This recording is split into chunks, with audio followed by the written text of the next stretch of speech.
Hey, this is Stephen Amell, and you are listening to Tomorrow's Legends, the podcast. Don't fail your city.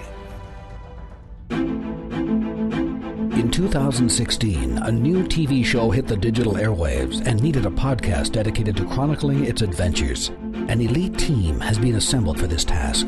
Unfortunately, the world's listeners have not heard of this wonder twin duo. And although they may not be known now, in the future they will be referred to as Tomorrow's Legends. The Legends are up to something and I have to stop them. Ready the jump ship, and Gideon, no killing the Legends while I'm gone. Is that It's an order. And now, here are your hosts, the Scarlet Speedster himself, the Flash, the Maid of Mischief Harley Quinn, and the Blue Beacon of Hope, X-Force 11. Welcome to Tomorrow's Legends, and yes, no killing the Legends. Please, because we got to finish this episode. Absolutely, we do. This is the podcast that started it all for us, and we just hit episode 201, because 200 was last night with Superman and Lois, so 201 of Legends, and in a weird universal oddity, it's just us two tonight, Harley, to ring in that little milestone, because X-Force is off on a side mission. That's right. So it's kind of weird. We started it all, and now we're celebrating 200, just the two of us. It'll be like the old days as we discuss episode 12, Too Legit to Quit.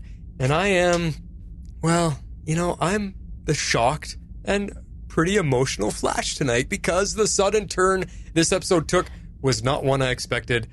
So we're going to have to work through all of this like we're in a shrink session. I'm the Flash. And I am, for once, completely with you, Harley Quinn. Hello, Legends. And it's so hard to tell which Gideon we have with us right now. I don't know which Gideon we have. Do we got the human Gideon? Do we have the evil AI Gideon? Do we have a clone robot Gideon? It's so hard to tell. I'm just going to say that we've got human Gideon since she's the least likely to kill us. Yeah, probably. There we go. Well, we're going to get right into it. We got no news. X-Force is usually the one that gathers the news for us, but he did get a few notes and stuff in here, so we'll add his thoughts as we go.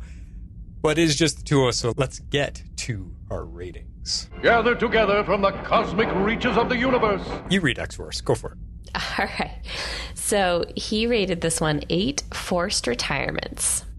He says, I know, I was kind of shocked that this is where we would be in the penultimate episode of the season. I think it was a step up from the last few.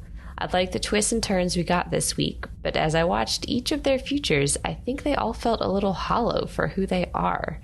They may be futures they might choose, but the compromises were too much. They have to find a way to leave the Wave Rider on their own terms, and I don't think this is it.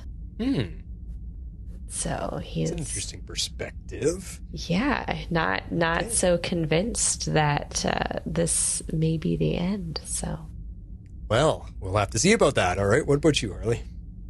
All right, I gave this 8.5 feelings of confusion.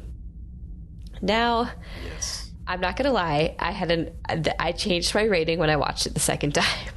I originally gave this like a 7 or a 7.5 because I was so caught off guard by what they did with this episode. And I thought it was really well done. And honestly, probably a really, really clever way to end the series. But because it came out of left field, it just put me off. Like, at the first time I watched it through, I was just so in shock of like what was happening. It totally took me out of the moments, the emotions, the everything.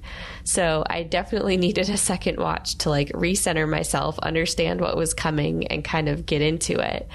But I still think we're left with a little bit of pure speculation until we get an announcement about the series ending. I mean, did we miss an announcement? I'm feeling like we've missed something, or I don't know, maybe they're just doing this so that they have the chance to do it, you know, in case they don't get renewed. I don't know. I mean, it does end on a cliffhanger. I mean, questions like, is Gary really dead? Will Gwen save Alan? I mean, they've still got a few things to answer. We've still got a plot for the finale, but now we're going back to a fixed point. So how much can they really change? Who's going to be guarding the fixed point? Is Robo Nate guarding the fixed point? Like, I've got a lot of questions. Yeah. And hopefully all that comes up in our notes for sure later, because I want to talk about the new fixed point and all this kind of stuff. So yeah, it did come out of left field, and that's why it gives me the rating of 8.5 shocked tears and gasps. So this episode did something. It slowly lulled us into its direction of a possible ending to the series. And what's weird about that is it took a bit to grasp what it was doing, like you were saying. But then, wham! Holy crap, our show is ending. What? Like, they've been working towards this all season, and we just didn't see it coming? Yeah. But think about it. Loss of the Wave Rider, their only access to time travel. You got evil Gideon, an unemotional AI now in control of protecting the timeline so there is no errors from stupid humans overthinking their decisions and getting emotional about it. Is there really any other story better than that to end this series? I mean, think about it. You get the AI to agree to not kill everyone by relinquishing full control to protecting the timeline, and the team can go off in peace and live their lives. It truly is the only ending this show can have. Yeah. It's an evil Gideon. It's originally what she was supposed to do, programmed to protect the timeline, and she needs a captain. Now she's got her captain. I just can't see anything else being written beyond this. So unless you go back to the original premise of constantly cycling the team members every season so that someone is always doing the Time Bureau job, I mean, you can't kill everyone either, because that would be unprecedented on Legends. Oh, yeah. I don't know. We're going to get into it all, but I tell you, my emotions took a heavy dive as I realized what was happening, and then the show suddenly became a whole lot more impactful, and I was starting to tear up thinking about it all. Yeah. Because Harley, the show that got us podcasting could possibly be ending after 7 years. That's saying goodbye to a loved one. That's making us have to move on without it. And for me, that's really hard to swallow right now, and I got teared up about it. Yeah. But then again, I could be completely wrong about everything, and all these feels are sucker punching me for nothing, because it is Legends after all. They could be completely setting us up for something. It's just weird that we have had absolutely no announcement, like you said, of any kind. No announcement of being renewed, no announcement of this being a series finale, nothing. So I agree with the point that you made that they could have written this because they have not gotten the announcement or have gotten the green light to go. So maybe they're thinking we should end this just in case so that our show doesn't end without a proper ending. Yes, that comes back in our notes. That thought has 100% occurred to me. Yeah. So I'm shocked, I'm confused, and I'm feeling it. I'm feeling it because, as like you said, after watching it and now knowing what's coming, I got really emotional because our show could be ending, and this is our basis. This is the groundwork of all of our podcasting life together. And to have that taken away from us with only 2 episodes to go, it really was a gut punch. I'm like, oh my gosh. And I've been emotional all day. It's weird. Yeah, no, I mean, we were kind of blindsided with it. If this is, if this really is the end, I mean, Arrow at least got a warning, I feel like, I don't know, it seems like it would be highly unusual. I don't know. I guess we'll see. We'll see what happens. Yeah, because upfronts aren't till May, which is well after our season ends. I mean, if this episode is any indication, they're going to end it as if they're ending the series. So I don't know. I guess the way the finale next week ends, whether it's a series finale or season finale, what it gives us will be kind of a telltale sign, I hope. I hope, and I do have this point later in the notes, I'll probably say it again, but I hope they end it and they end it on their terms and leave an opening that's not a cliffhanger. You know what I mean?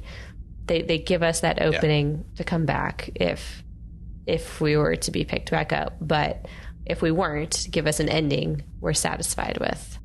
Cool. All right. Well, we'll get into those thoughts and feelings. I'm going to say that again. But, so, yeah. Yeah. But I totally agree with you for sure. All right. Let's get into our talking points for this episode.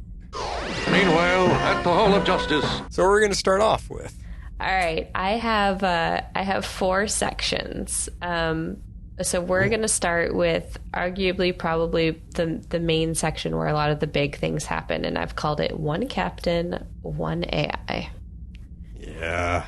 Okay. Good one to start with. Whew. Okay, this one might be hard to get through. But anyways, okay, so Gideon, she sets this story up from the beginning, the whole like one captain, one AI. No one, except maybe Rip, I feel like, knows the Wave Rider and Gideon quite like she does because, you know, she was essentially the ship. So I thought it was really great, like when she first comes back on the ship, that she thinks to enact the protocol, the 276 protocol, to save herself and the team from suffocating, knowing that full well that the AI can't kill herself, which is, it's very meta. It's very weird. But. Yeah, no, and it makes me think that, was that protocol something that she created, or has it always been there? Because Gideon hasn't been walking, talking, and breathing. No, I think it's always been there. It's always been there. So how do we define the protocol then? Gideon as the ship cannot kill herself, and therefore it translates to herself being the ship version or herself being a live breathing version. It doesn't matter. If there is a Gideon, she can't self-terminate. Yeah, I think because they're both they're both technically the Gideon AI, which is what's very confusing. Yeah. But yes, so because of that, I guess loophole, if you will, she's able to keep the AI from killing all of them, basically. And it was cool. I mean, that's the first time we heard of Protocol 276, but it just continually proves that our Gideon, the living, breathing one, is still super smart, and the team needs to count on her and rely on her and trust her a lot more than they have been all season long, because she's got all of this knowledge. She is Gideon, and they've been treating her like a baby. And you forgetting, this is Gideon. She's gotten you through so much. Trust her a little bit more, because how many times has she saved the day and saved their butts? Mm-hmm. Over and over. So, yeah. Exactly. So, continuing with her storyline. So she first pitches retiring to the Legends. And of course, they immediately push back. They don't trust an AI to secure the timeline alone. I kind of don't blame them. Their whole plan, they want to actually destroy the ship, which I thought was confusing. I went back and listened to this like 3 times because I wanted to make sure I heard it correctly. And Ava said it, and she said that they needed to destroy the Wave Rider and portal home with a time courier. So I didn't quite understand that. So I guess in their minds, how are they going to keep doing their work if they don't have a Wave Rider? Are they just going to like portal home and figure out a different way to get a different Wave Rider, like time courier to the future? I don't know. It seemed a little odd. Well, where it's strange is because the Wave Rider is what provides them, like Gideon on the Wave Rider provides them with all the intel for their missions. The time courier just allows them to open a gateway to portal back and forth between all the time periods. So you get rid of the Wave Rider, and now they're basically in the dark.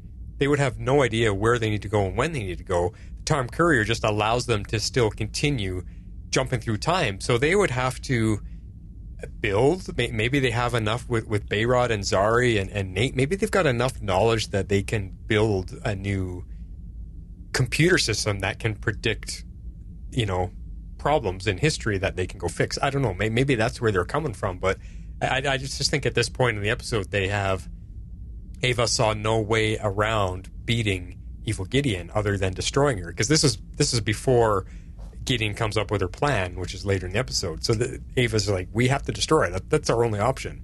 We can't stop her. We can't beat her. This is our option, and that's what they're going to go with. Yeah, I know. It was just weird to me that their plan, our original plan, like from the beginning of this episode, was to destroy the Wave Rider. I was like, well, how are you going to continue doing your missions if you don't have a Wave Rider? So anyways, it was just like a kind of a sticking point for me, but yeah, I don't know. It's interesting. It just seems like maybe this whole episode was kind of guiding us towards their time as Legends coming to an end. Yeah. And maybe in their mind, without realizing it, they were also, psychologically telling themselves this has to come to an end now, and then they got to that point eventually. Yeah, I mean, that's true. I don't know. Well, I guess I don't know. I guess we'll see how they end up doing the finale. Yeah. There's a lot of things that are up in the air. But Jeff had a point here. I'll just read his thought real quick before we move on. He says, I think we have seen this season that they are strong enough to do the work without the Wave Rider, but they would still need some way to time travel. But I agree with your point. If they don't have a Gideon AI, how do they know where to go and like what's changing in the timeline and all those sorts of things? Yeah, they don't have the instant info. I mean, I guess they could count on Nate. Nate could continually keep an eye on history textbooks or something, or continually Googling events. It's just to be a lot slower. It wouldn't be as instantaneous information that Gideon provides. So seems a little inefficient. Maybe. But I don't know, but that's a lot of work. Like I said, I think they would have to rebuild a new computer system to track things. Yeah, that's true. Yeah. All right, well, this is where we jump a little bit because I've pulled out all the future stuff that happens in between into a different section. But okay. So this was kind of like the tense part of the episode where we have Spooner doing her best John McClane impression and crawling through the vents. Oh, a Die Hard reference. They did it within the episode. You know, I felt like I needed to carry that through. Yeah. So she's trying to get to the armory so she can charge the time courier, which classic Legends, they didn't think this through, right? I mean, she makes it there without alerting Gideon, like kudos to her. Except the second she sets the thing on the time courier, of course Gideon's going to pick up on it because she's wired into the armory system. So, yeah. I mean, I kind of wish they had thought that through a little bit more, but it does make for a tense scene where we think that the AI Gideon really is going to kill Spooner because she's betrayed not only like human Gideon, but she's now trying to destroy AI Gideon. So, because that's like the whole Legends plan. So This is where things start to go off the rails a little bit. And I actually thought that was kind of a dumb plan. Like you said, think it through better because yes, she's connected to everything. So whether they took the time courier or they fire it up, she's going to notice. So I was more thinking maybe instead of John McClaning your way through, maybe you should have Indiana Jones your way through it and replaced it with an item of similar weight and size, and maybe that would have kept the sensors from going off. Oh. You know, that's what I was thinking. But because it just, as soon as she stuck it on there, whoop, whoop, and I was like, ah. Yep. And then, like you said, the tense part was, oh, holy crap, okay, evil Gideon's going to be mad, and she wants to kill her. And she tried. I mean, she opened the hatch door, and Spooner was barely hanging on. Yeah. If it weren't for Astra threatening to kill Gideon and everybody on the ship, she... Yeah, exactly. She would have done it. So, and at this point in time, I thought, man, are we going to start losing a couple of Legends here? Because not very often our characters die, only once in a while. And I thought maybe as a wrap up to the show, we might be losing one or two here. Yeah, I mean, that's a good point. Because, I mean, we'll get to this later, but, you know, everything that happens with Gary, we don't really know what's going on with him. We'll come around to Gary, but I mean, Spooner isn't even supposed to be here. She's out of her time anyway. That's true. Killing her doesn't really make a difference. She dies off. She's a one-season character. She dies off, and that's her story. Her story comes full circle. You know, she's not supposed to be here, and that kind of clears up, you know, Gideon's wanting to fix the past, the history. Well, all right, get rid of this one anachronism that's not supposed to be here. That's true. That's true. All right. Well, after we have a lot of drama, Gideon calls a captain's meeting. And what are you referring to when you say drama? Well, about them Gideon trying to kill Spooner, and there's this whole argument between like Ava and Sarah and Gideon, and basically like no one's coming to an agreement, right? Yeah. And I mean, we knew that, but we just needed the show to get to the point where that it was all out on the table, you know. And so the Legends, they don't want the AI in charge of the timeline. She's too detached and she's not human. Like, I kind of understand that. But the AI doesn't want the humans in charge because they keep changing the timeline. I mean, they're changing it for the better, yes, but it is different than the original historical record, and they acknowledge that. Yeah. So that's like the whole problem, and they're never going to agree on that. So they come up with what they think is an acceptable solution. Human Gideon gets to stay behind and become the captain of the Wave Rider. So she's ultimately like one captain, and then there's just one AI, even though they're both Gideon, which is confusing. But anyways, this is the part where I thought, if this is ultimately what they were building to, I must say it is a very, very fitting way to end the series. I do feel like this version of Gideon does deserve to be the Wave Riders' final captain, and especially if this is how it must end. It's kind of the perfect ending. It takes them back to the beginning without taking them back to the beginning. Like, you know what I mean? Because, you know, Rip is dead. Like, he's been gone for seasons. The only other person that could do this, really, is Gideon. And so now we have two Gideons. We have AI Gideon and human Gideon. So that was very poetic, and I enjoyed it. Well, and you've got emotionless computer Gideon, and you've got human Gideon that is learning about feeling and caring. So the two of them together, it's a perfect match. And I am so on board with you. I completely agree with it. It is the perfect ending to the show. And if this is what they were alluding to all along, it makes complete sense. You need, instead of having a whole time bureau, instead of having the time masters, you've got one ship, one captain, and they're in charge of the timeline. They're both computers. They'll live forever, so they can do it forever. Mm-hmm. And off they go. And it makes complete sense. And I wanted to ask you, because there's the argument here about who's the better protector of the timeline. Our Legends team, and that's what the captains were arguing over, or evil. Well, she's not even evil anymore. She's just doing her programming. Like, we keep calling her evil, but the thing is she's just a computer doing her programming. Is she Cyberdyne Systems from the Terminator series? No, she's not out to slaughter all humankind because machines are better. She's protecting the timeline. She just thinks our Legends team keeps screwing it up. So I want to ask you, which side do you actually side with? Who do you agree with or think would be the better protectors of the timeline? This is such like a hard question, because I mean, ultimately, an AI that has no influence like over emotion, in theory, it would be the better protector, because there'd be no room for deviation. So the timeline truly would stay intact. Whereas like the Legends are more, they're human, they're more compassionate, they come from a different time.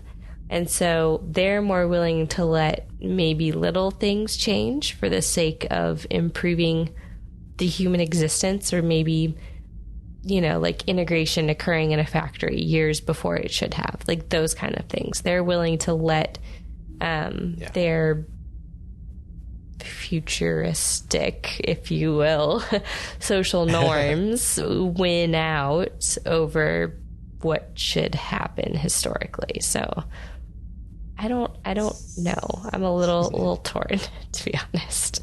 See, and here lies within the problem, because it depends on your morals and what you think. I mean, time travel has taught us, if anything, to not alter the past, and this show has done it. We go all the way back to that fantastic story of Leonard Stark trying to change his own family history so his dad's not such a jerk dad, and it just doesn't work. He can't do it, and he tried. And from that point forward, this show has been making us question: should you change your past? Should you alter anything?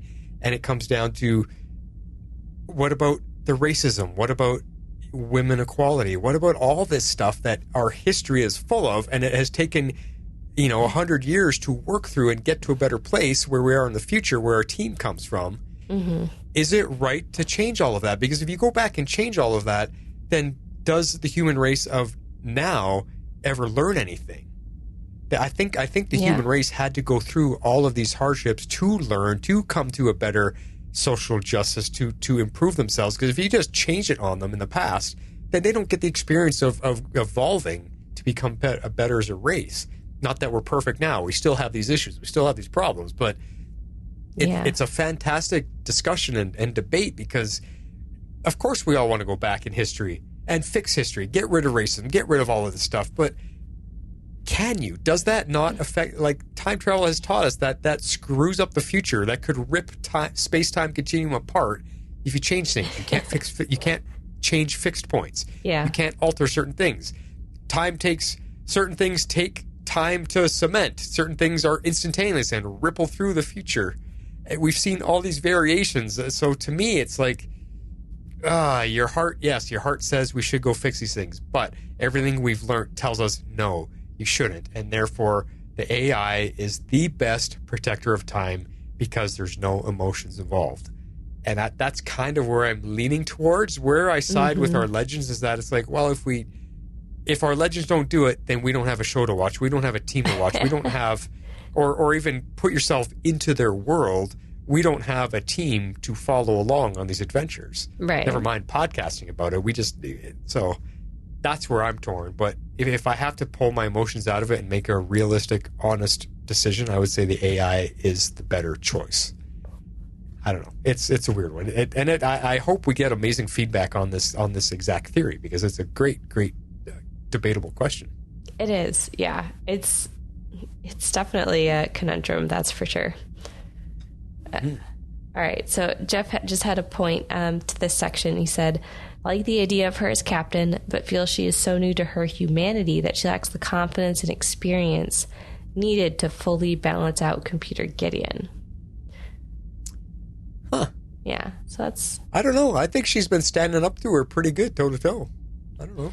Yeah. I think having Gary around was giving her more confidence. So it'll be interesting to see without Gary if she can continue that. Yeah. Well, here's where I see Gideon. I think when she's with the team, because they've been babying her, she hasn't been allowed to blossom. But every time she's on her own and she makes her own decisions, she's full on confident and I can do this, Gideon. Mm-hmm. But when she gets back with the team, they coddle her and she's not allowed to open up and be herself. So that's where I see her. Yeah, it's a little difficult. I mean, and I think it's for this reason that she wanted maybe Gary to stay with her on the Wave Rider, because he's not like that with her. Like he doesn't, like coddle her. He loves her for who she is. And I feel like, she truly believes, like what she said, that he makes her a better person. And so she can be there to balance out the AI, and he could be there to balance out her in a way.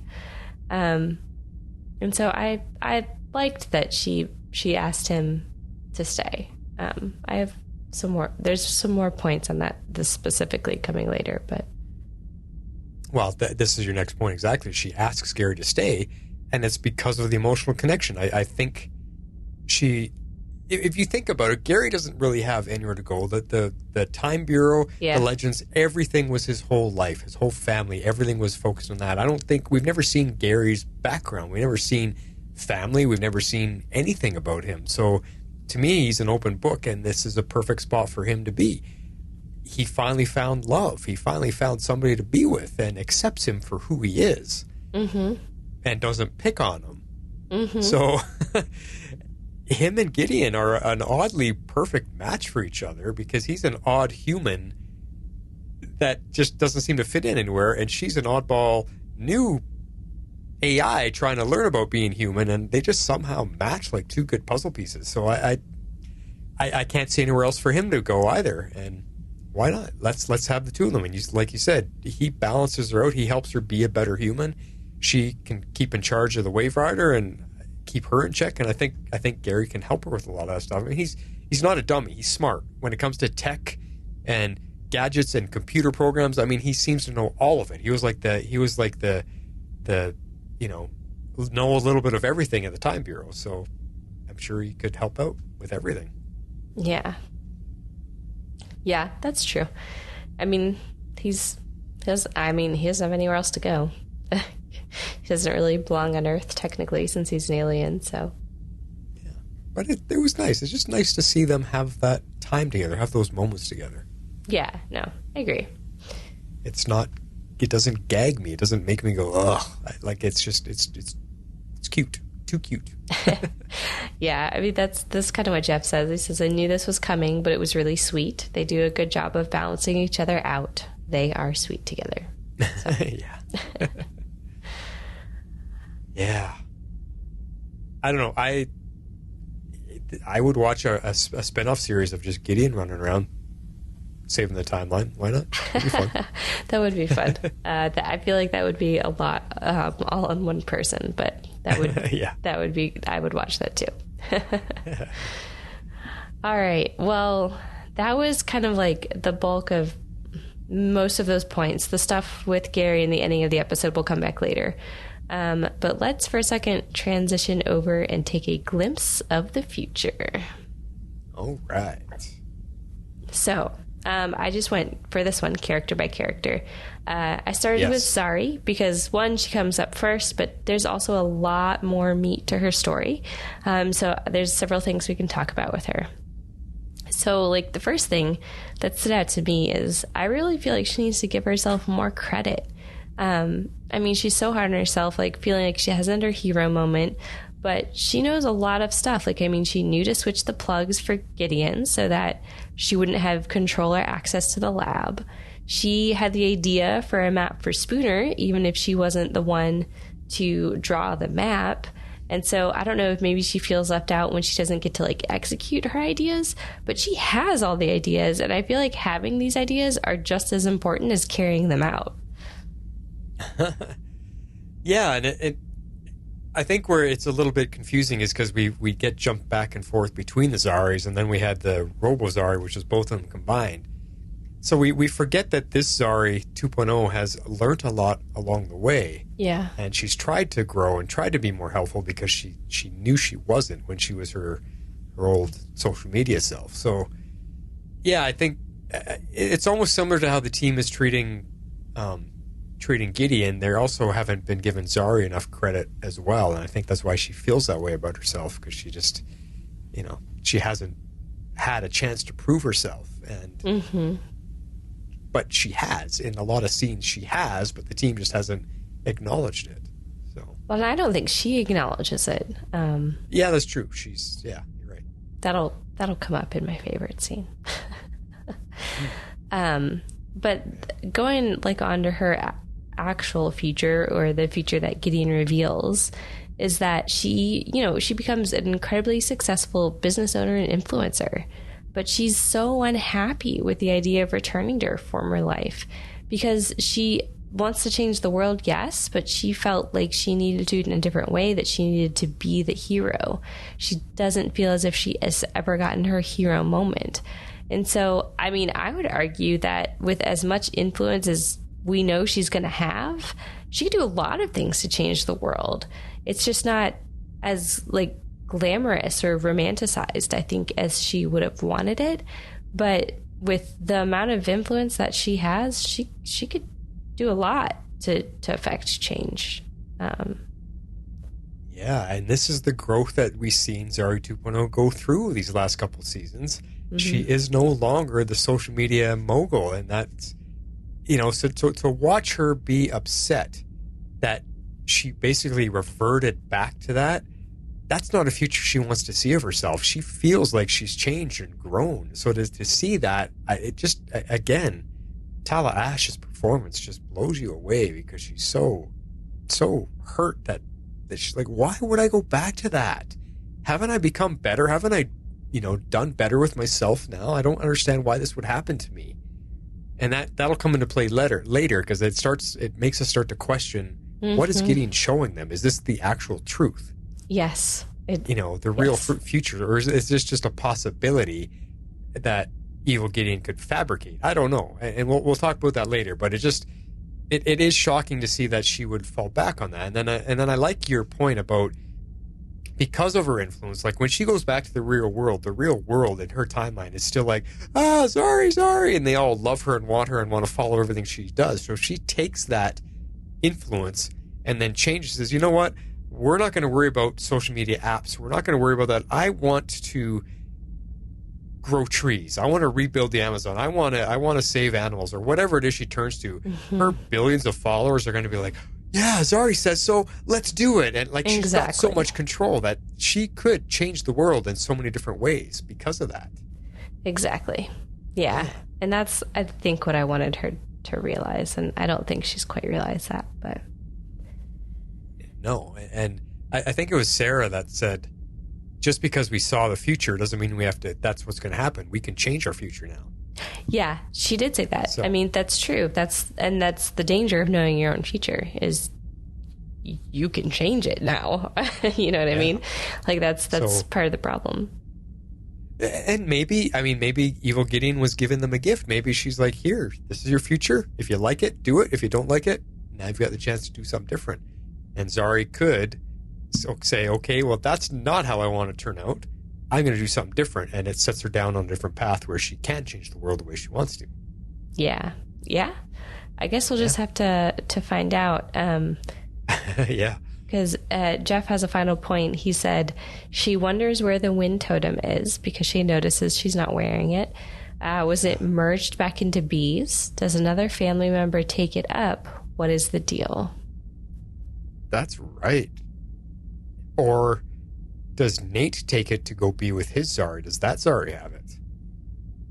Or do these futures not really exist? Which is the final question we're going to discuss when we get through everybody's futures. But that's where my mind automatically goes. But yeah, I don't know. Maybe she gave it up. Maybe she passed it on. Maybe it merges back into bees. Who knows? I think there's a lot of things that could happen to it, but I think the key is she's not a legend anymore. So no legends, no totem. I don't know. That's kind of where I'm going with it. Yeah. Maybe she gives it to somebody else to be a superhero. Yeah. Who knows? I know.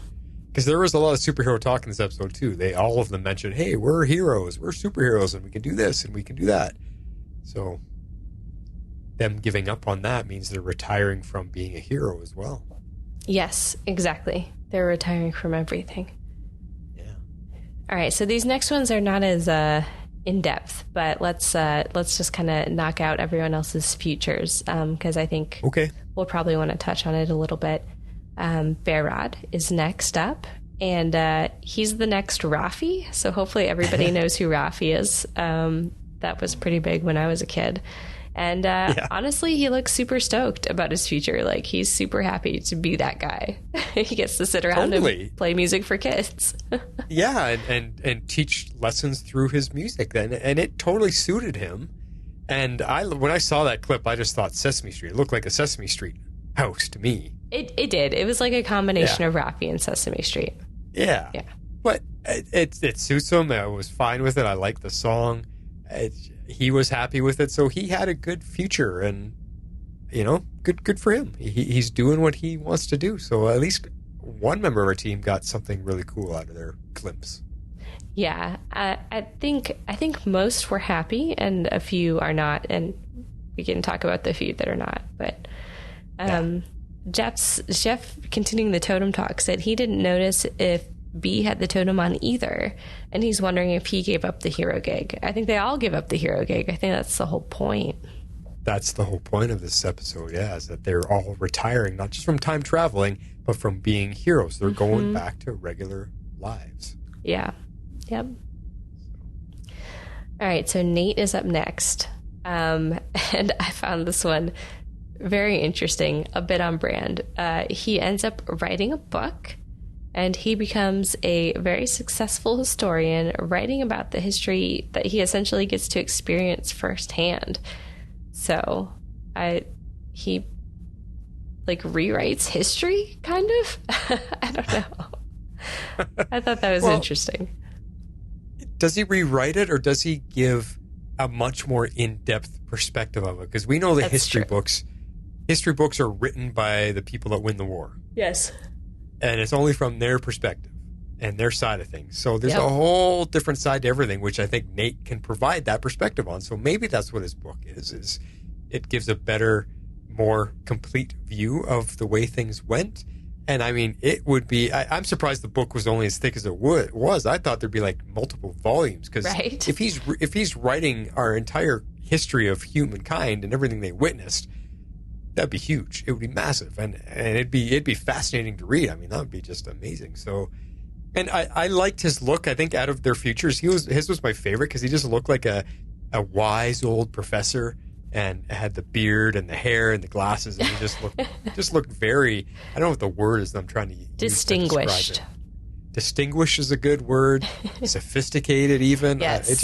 There was just something about him. I was like, man, it was cool. And it makes sense that his future suited him as well. And he seemed okay with that. He did. Write a history book that tells history properly. That's cool. That suits Nate. Why not? It brings us full circle to the way we first met Nate.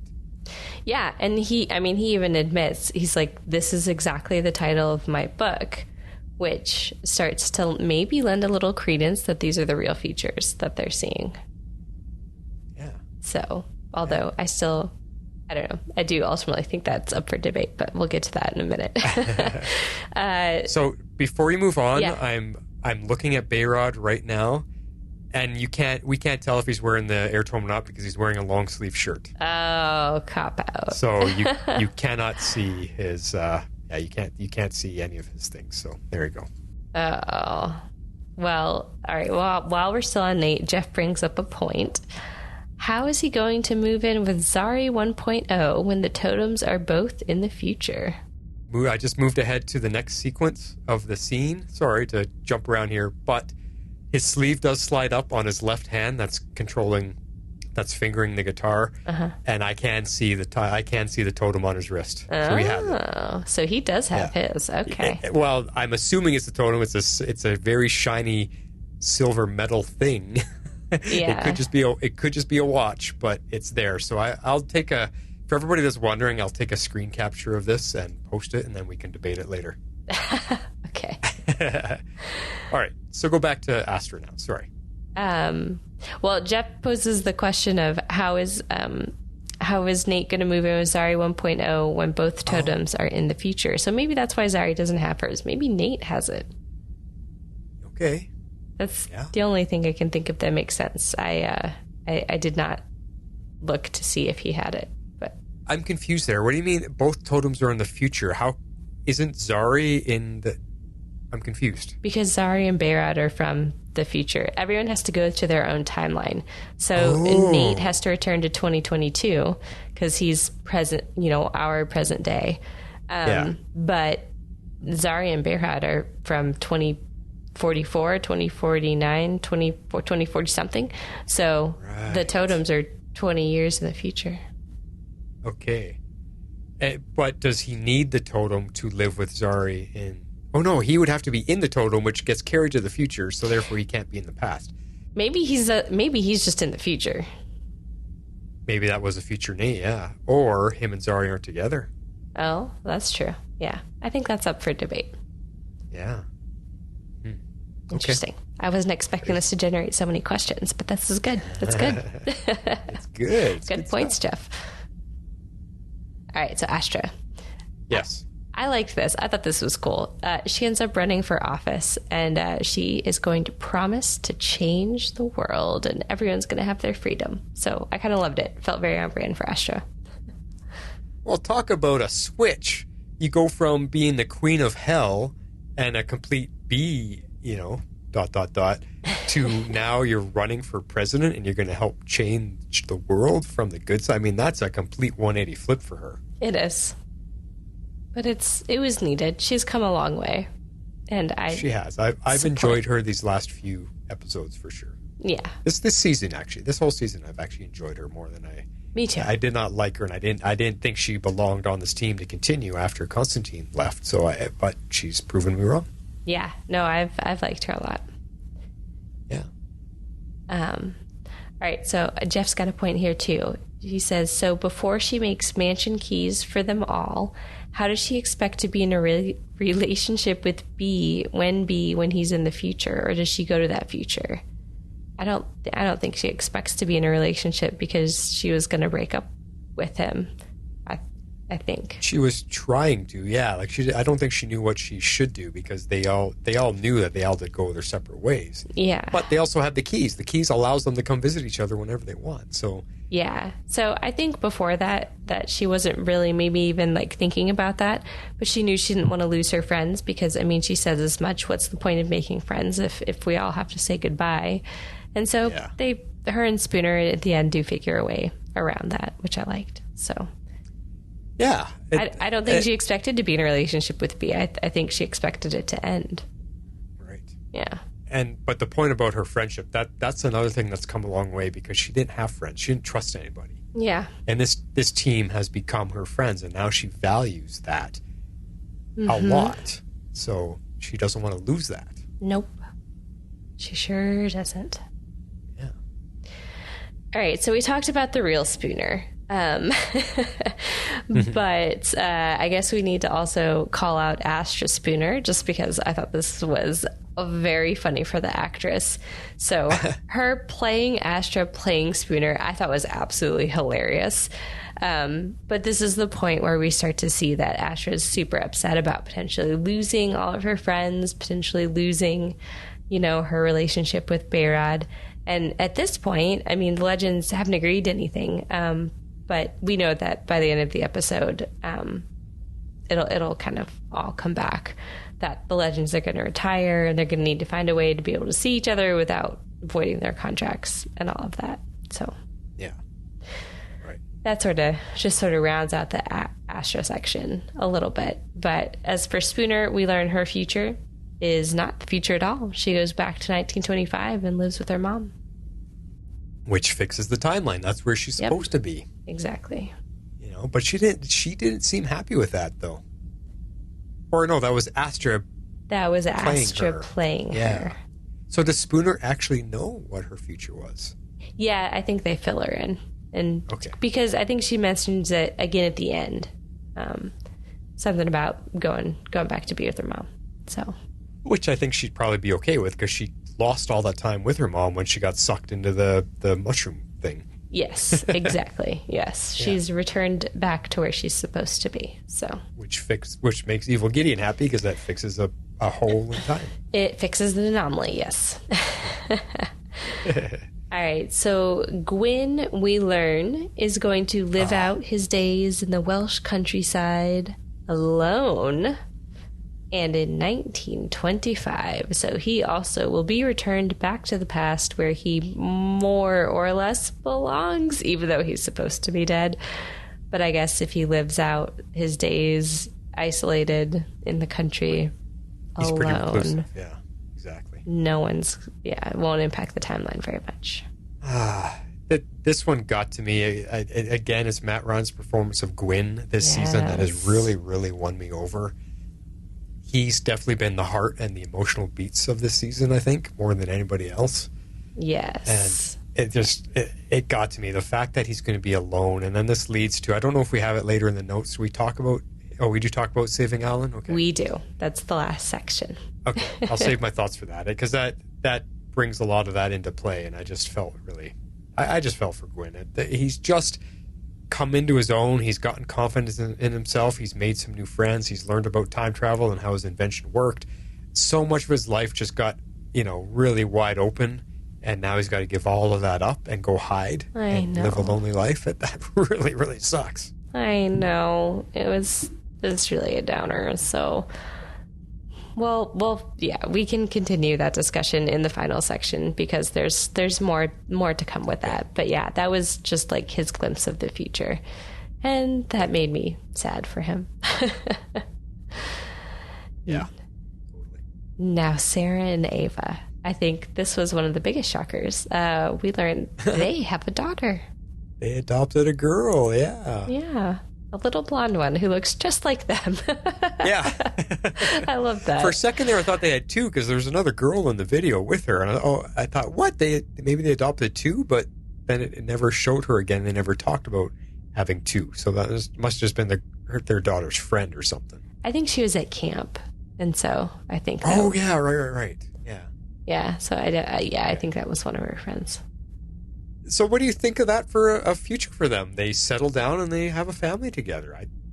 I think where I'm okay, because a lot of people I think might be upset, like, no, Sarah's an assassin. She's going to go back to being a superhero, blah, blah, blah. No, Sarah has come around full circle too. Listen, look at Sarah's life. She was an assassin. She died. She's come back to life. She died again. She's come back to life. She is done with that. She wants normal. She found love with Ava. And she wants normal. She wants to get away from all of her past and just settle down. She saw what Oliver was able to do. that's what she wants. And I think for her and Ava to just settle down and do that. Ava's never had a family because she's a clone. She found out her whole past was just replicated. So she wants to settle down. She wants to know what it's like to be normal. This is perfect for them. It's perfect for them to just give up on being a hero and sit down and raise a little girl together. And I'm happy with it. I think it's cool. Yeah, no, I think it was not the choice that they expected to see for themselves, but I also think it makes sense. So I liked it too. I was happy that they kind of went that direction and let them be able to like live out their lives and actually be happy. So yeah, I thought it was a good decision, and I think what was good about it is really just that they themselves didn't see it coming, and so I really enjoyed that. Yeah, you could see that it surprised them. Yeah, and I think that's what was so great about it. All right, well, let me read Jeff's point here. He says, I can understand them wanting to settle down, but could it last? In general, I don't understand just because you are not on the ship being a legend does not mean you cannot continue to be a hero. Or did their contract specify that too? No, I do believe they are done. They cannot be legends or heroes of any sort. They have agreed to a normal existence, I think. Yeah, I think that was in it. But again, I'm calling back to the argument I just presented. This is what they want. They've been heroes long enough. Sarah's died a couple times. She wants out of it. She wants to settle down. This is what they want. They're moving on. That's why they planned a wedding. That's why they're always talking about vacations and having a little cottage and whatever. This is where they're headed. They're done being heroes. Yeah. So that's why I think they agreed to all of this. I think so too. Yeah. And I think this is part of what sways them, is being able to see these glimpses of their future. Or, okay, final thoughts for this section. Well, here's one last thought. Oh, okay. I think our buddy X-Force is having trouble letting go himself. I don't think he wants the show to end or these heroes to end. I think that's why he's having trouble. I know. Well, like I said, this came out of left field. No one was expecting an episode like this because there's been no announcements. It's been very quiet. I mean, we kind of joked and speculated about, the show's ending. We've said that like 15 times. But because there's no news, we, didn't really believe it. But this is almost as good as news. But I don't know. We'll see. Let's go with your last question now. You have a good one. Yes, so final thoughts. Is it possible AI Gideon is lying to them? Is she just fabricating a future she knows they want to get them off the ship? That is a big proposed possibility. Yep. I think it's possible. I couldn't think of it because I was so wrapped up in the emotion of our show is ending, oh my gosh, that I had to think about that afterwards and go, again, this is Legends. It could be Gideon just trying to fool them and get them off the ship and get them to agree to let her be the only one protecting the timeline. Yep. And I will probably say this more than once, but I did not think about this until the final scenes that we see with Gary and Gideon. Okay. And that manipulation. So with that, are you ready to move on to our final section and then some speculation? Yeah, let's do it.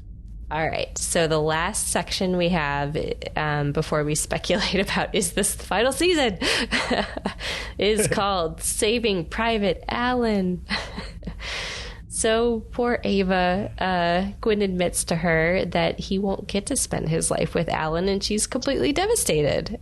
We were all devastated when Gideon revealed that information.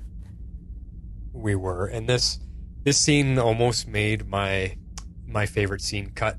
It just but I've used them before a couple times, so that's only really why I didn't choose it. But I love this scene. These two together have a real emotional connection. I think Ava and Gwyn really, really connected, and to see how it affects Ava, to know that he's going to end up being alone, was heart-wrenching to watch.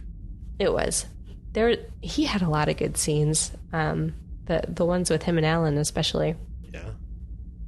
So I don't think any of them were picked, but there was a lot of good stuff this episode. There was. Well, do we want to talk about Alan for a second? I don't know if he comes up. Yes. Or yeah. No, this is where we're going to talk about Alan. So so let's talk about kind of the big thing that happens. Gideon creates a replacement robot for Alan. We get pause there, because did that surprise you? Like, we've been speculating, are we ever going to get to see Alan? Mm-hmm. Gwyn's whole story has been about getting back to Alan, and we've been wondering, are we ever going to see him? And for him to just pop in halfway through the episode, that took me by surprise. Like, holy crap, there he is. Mm-hmm. Wow. Okay. They say, I didn't think your next point here. I know I didn't think it was going to be a robot at first. I totally bought in. Whoa. Gideon went and got him just like that. She fixed it and saved him and brought him back. And this gets Gwyn off of the ship now. And it just shocked me. It's like, holy, there's Alan. Wow. We do get to see him. Yeah. And we do get to find out that he had the same feelings. Yes. For Gwyn. And this is the story I want to talk about. Neither of them expressed it. I think they both cared for each other, but they never told each other because it's forbidden back then. Yep. So they express it here, and that leads to the kiss, which just surprised everything. So I was like, whoa, okay, this wraps up Gwyn's storyline. They did like each other, but were never expressed it. They were too scared to express it, and now here's their moment. And I was like, wow, that's powerful stuff.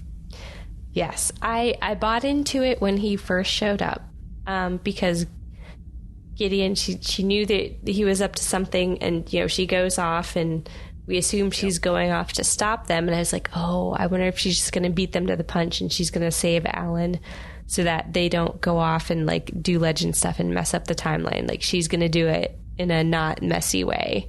And so, I thought it really was Alan when he first showed up, but when he doesn't know the river quote, that's the suspicion. That's the tell. I'm like, oh, he's a robot.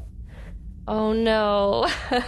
And Gwyn knows it, and I mean, you can just tell. And Gideon does eventually fess up.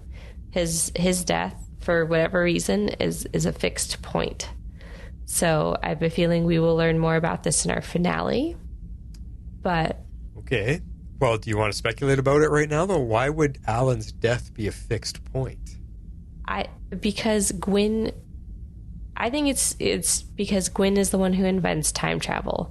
So I think it's very, very difficult for them to save him. Although Zari's idea sounded good of how they were gonna, execute with Gwyn still thinking he dies, but I don't know. Yeah, I feel like that's the whole thing.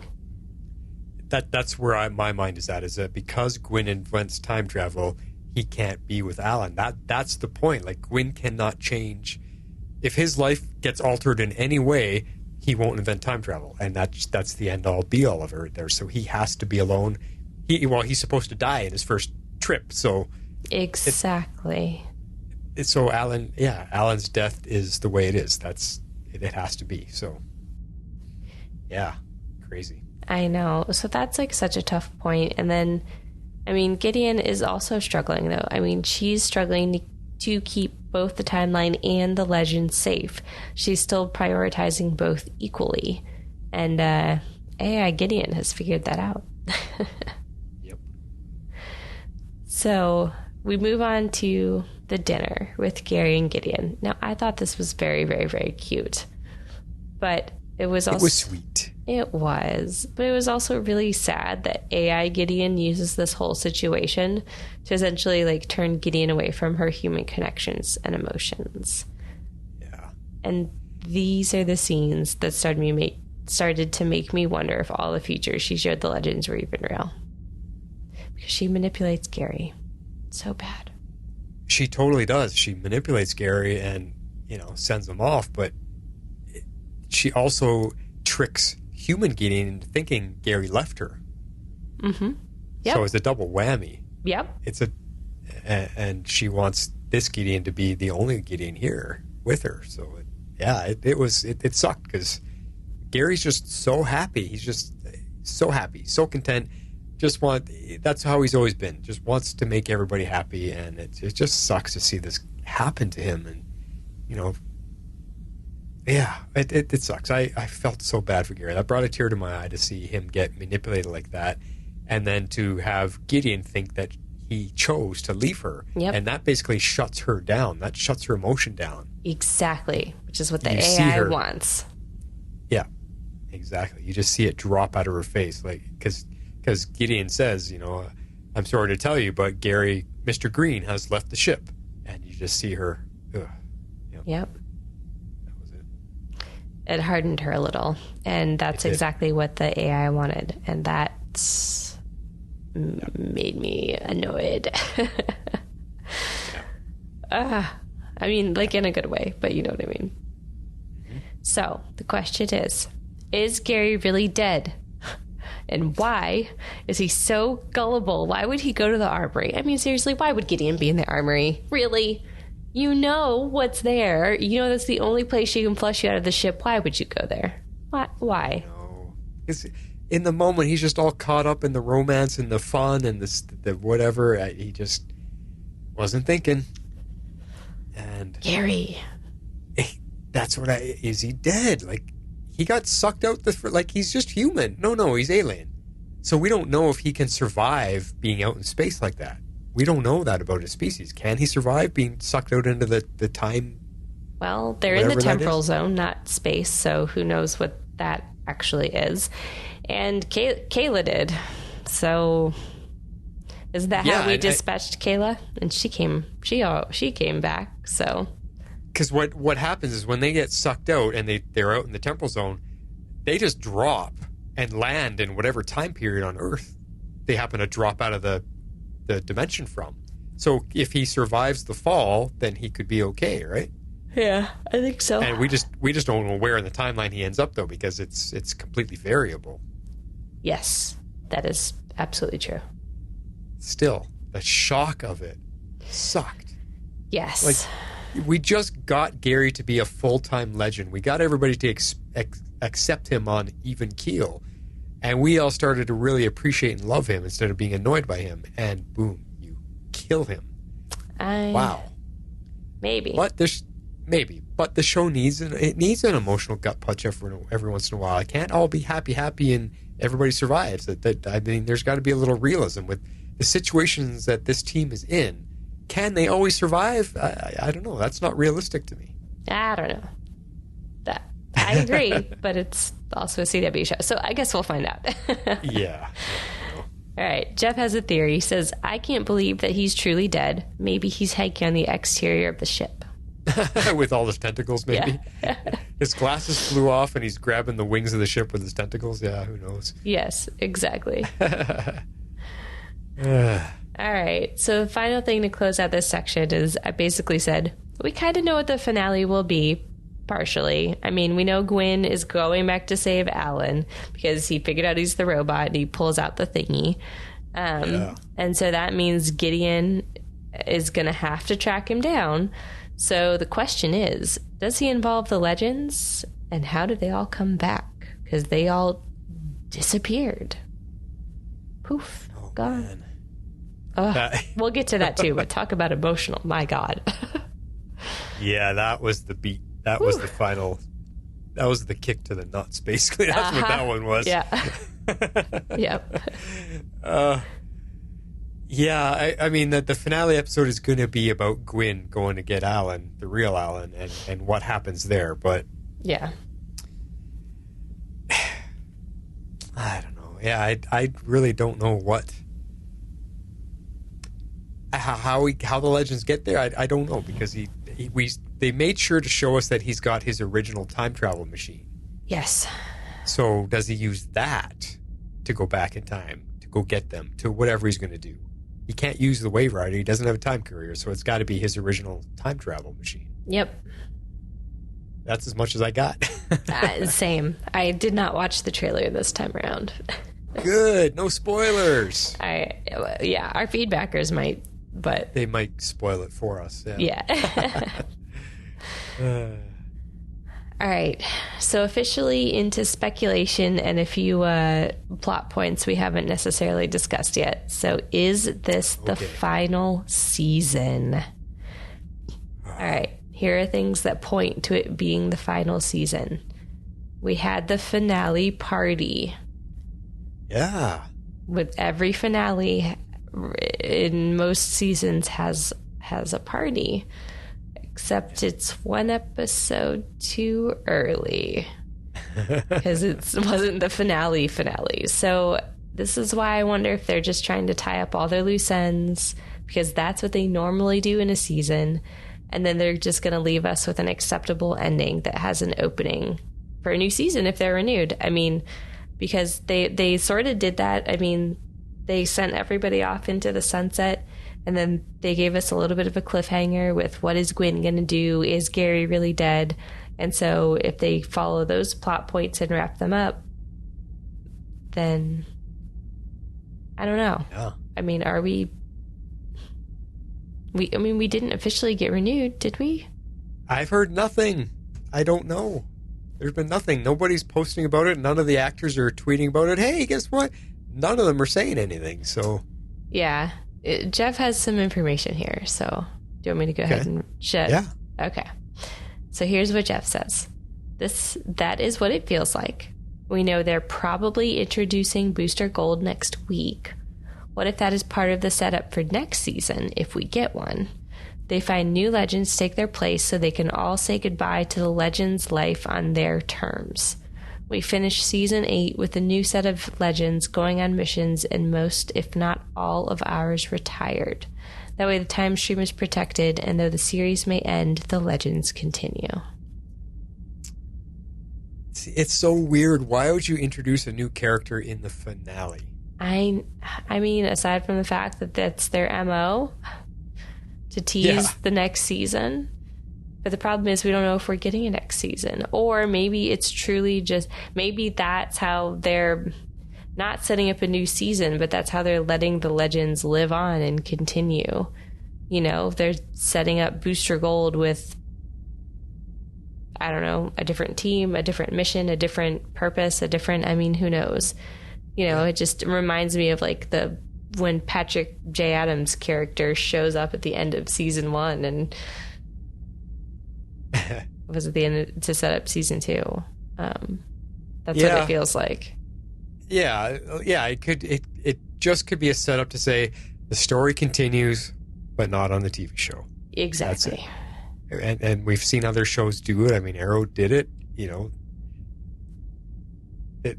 half the characters continue on doing their thing. Oliver and Felicity give up their lives and continue in the afterlife together, wherever the heck they are. So these shows do it. So it doesn't mean our characters have to end, everything has to end. It just means that the story for the TV show ends. So that's a very strong possibility. Mm-hmm. Booster Gold, I don't know why you would introduce him now. Maybe, you know what, the other thing, maybe this is they're going to use our finale as a backdoor pilot for a Booster Gold show. I mean, maybe. I don't know. I guess we'll just have to see. It just felt like a finale to me. It just felt like they're setting it up to be done, just in case. And it did. You know, they said goodbye now in this episode, but it ties us into the finale with Gwen. So why is there one last mission to go? Which is what makes me question their futures to begin with. But yeah, I mean, everything they did, I mean, the last few things that they do, that makes it very much feel like a finale. Astra multiplies all the keys to the pocket dimension. So now they can all come and go as they please and still see each other at 8 Eastern, 7 Cent. Never mind. Did you catch that drop from Gary? Yeah. I was like, oh, that makes me sad. It definitely felt like a goodbye for sure.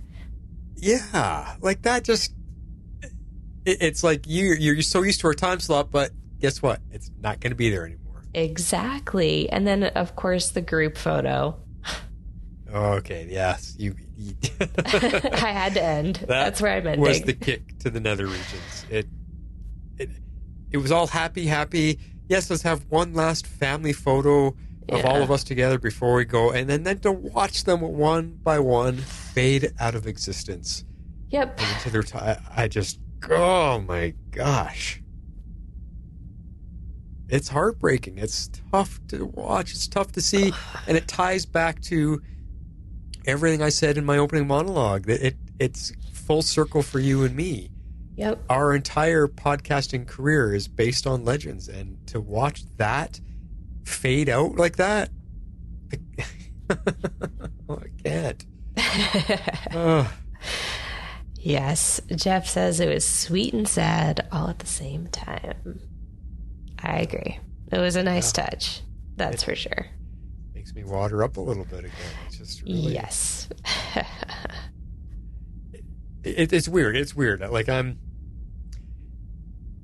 Watching our Legends kind of blink out like that is just... It's just weird. It's affecting me in a weird way because I've been thinking a lot about life lately and, you know, being scared of dying and all that kind of stuff. I've just been thinking about all that stuff lately. Oh, and heavy. Watching them blink out is just like, I don't want to blink out. I don't want that to end either. And it just was a culmination of a lot of emotions. And, you know, I mean, Tomorrow's Legends isn't going to end when they end. That's why we took on new shows, because we knew this was going to happen eventually.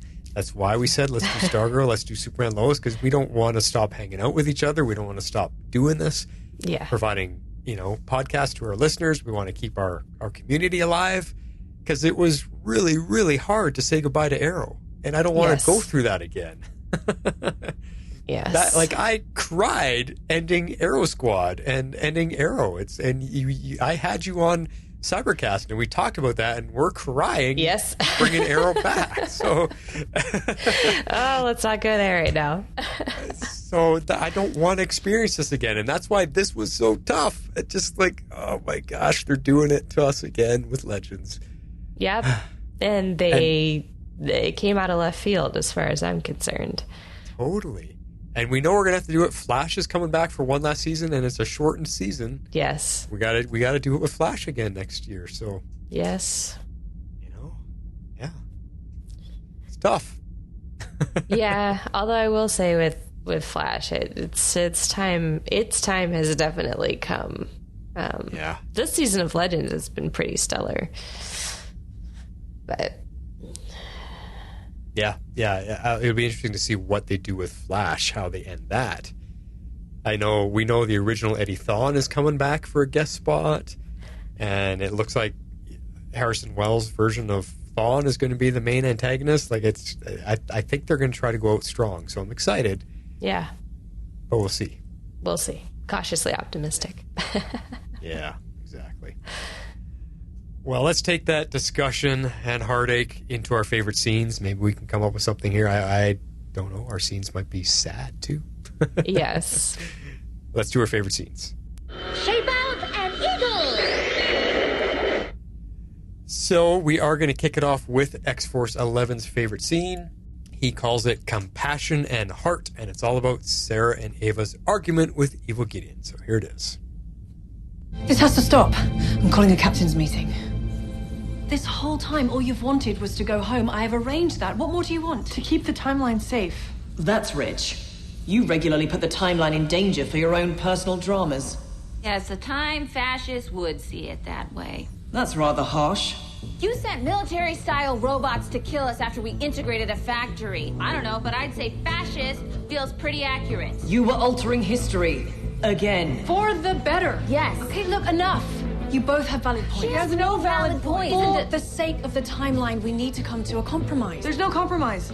We're not going to let an algorithm run the timeline. Period. End of story. And I won't let it be turned into a plate of pie and mash in service of the Legend's latest whim. No one cares about your pie and mash. Look, time needs to be in the hands of someone who understands that change is not the enemy. Exactly. Someone who can balance the variables of history with compassion and heart. A legend. It needs me. And why would I take this deal? Because you need a captain. Per Time Master's protocol, there must always be one captain and one AI. And I am the best you are ever going to find. Ba-boom! Wow. And that is why the series kind of like needs to end. Everything they did with this episode was kind of perfection. The way that they left it, it just was pretty perfect. So it's they just wrote themselves the perfect ending, and I don't think anything else can outdo that. No, they did this with S.H.I.E.L.D. S.H.I.E.L.D. did this. They wrote themselves the perfect ending and then came back for one more season. And was that last season really, really great? I thought so. I absolutely loved it. But was the original ending completely perfect? It was. Yeah. Yeah. I don't know if our legends could do that or not. That scene comes back to our argument, to our debate, I should say, when we talked about who would be the better keeper of time. And you want so bad for it to be Sarah and Ava, but you think it should be the Gideons. What calls into question is it feels like for so long our team has been fighting to protect the timeline, and they're all about the rules, and you can't make changes and whatever. And it seems like this season they become so slack, and they don't care about making changes. We're going to go back, and we're going to change things for the better. We're going to make integration during World War II, and we're going to it's like they've changed their whole perspective on what's okay with changing history. Yeah. And I don't know if I'm okay with that, with how we've spent 6 seasons of our team saying, no changes. And now this season they're like, oh yeah, let's change things for the better. Yeah. I don't know if I don't know how I feel about that. How do you feel about that? I do kind of agree with you. It does feel like it's a situation of current societal pressures bleeding into the writing. Okay. And Legends has always been very, very good about addressing issues without shoving an agenda down our throat. And I don't think they've done that. But I do think they have changed the team's ultimate mission in service of that, if that makes sense. Makes total sense, and I think you're bang on. Yeah. They've been influenced a little bit by it. Yep, for sure. So that's what's changed, I think. Crazy. All right. Well, let's go with yours next. All right. Mine's a little bit of a downer. But I really loved everything with Zari, and I just was really tracking her throughout this episode. And so I called this scene Why Zari Matters. Hey, you must be excited to have your own bathroom after sharing one for 3 years. 3 years, wow. I guess I thought there'd be more time. More time for what? To be a hero, I guess.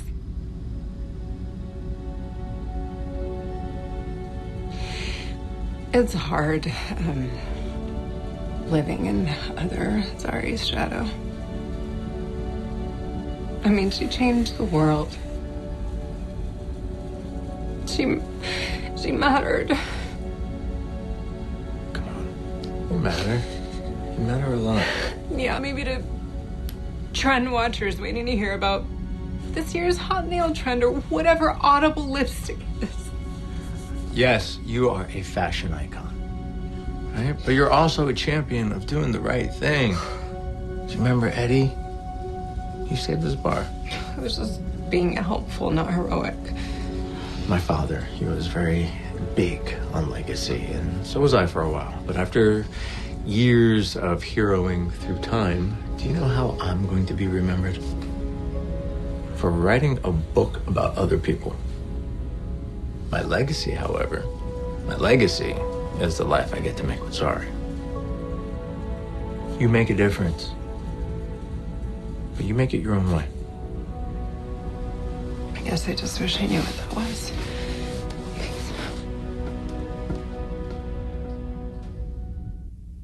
Oh, Tala Ash is my favorite on this show. She just is amazing. I do love her. So, I don't know. I liked this scene. We watched Zari struggle the whole episode, like with her image and her perceived, I guess, lack of accomplishments. But she's done so much more than she realizes. And so I like that Nate pointed it out. And I just thought it was a nice scene between the two of them. So, I'm with you there. And it really tugs at the heart. It does. Speaking of tugging at the heart, you're going to kill us. Well, we've been really up and down, mostly down on Bayrod ever since they introduced him. But there's key moments where I've really enjoyed him, and he has not been as annoying this season because they got rid of all the stoner bro stuff. But every time they give him a musical thing to do, that's when his talent really comes through. Yeah. And I appreciate him then. And this scene that I'm going to play is no different. This is his guitar number from, seeing his glimpse of his future that he liked. And it plays through the entire course of all the historical or futuristic clips that we're getting. So I got the entire thing here. We can hear everybody's little reactions, everyone's little glimpses into the future while he's singing in the background. And it just really got to me. Again, he really brought it with his singing and the type of music. It's emotional. So here it is. Here we go. Hello friend, we meet again. It's been too long. I can't remember when we last saw each other. We were small.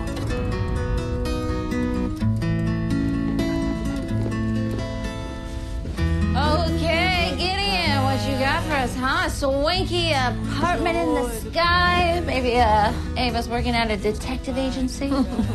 Gideon? Oh, yes, well, that's very charming. Tomorrow's better treated as today. Thank you. I have been paying very close attention to your journey, and you've certainly come a long way. Yeah, it's been an extraordinary ride, to say the least.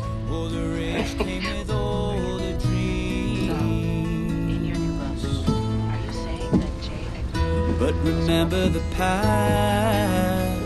Is this where I am to live then? With Alan? Oh, Gwen, Alan can't. Of course. You were right. Camp is awesome. I've been learning archery and cataloging all the plants in my nature logbook. And the mosquitoes aren't so bad. We had spent many years apart, keeping touch. I stand with my constituents.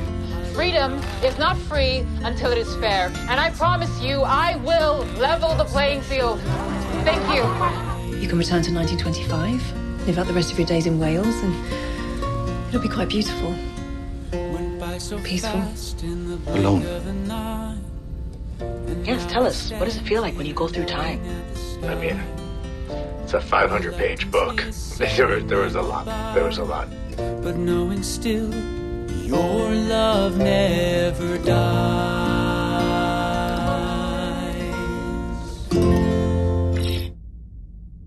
Okay, that brought tears to my eyes.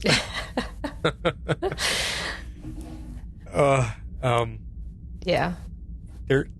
There's a line in a song, and this made me. I'm gonna look for this song. I'm sure the actor playing Bayrod is actually singing it because he's really talented. I will give him that. I may not have enjoyed his character on the show all the time, but he is super talented, musically wise. And he sings this line: "Tomorrow is better treated as today." Yes.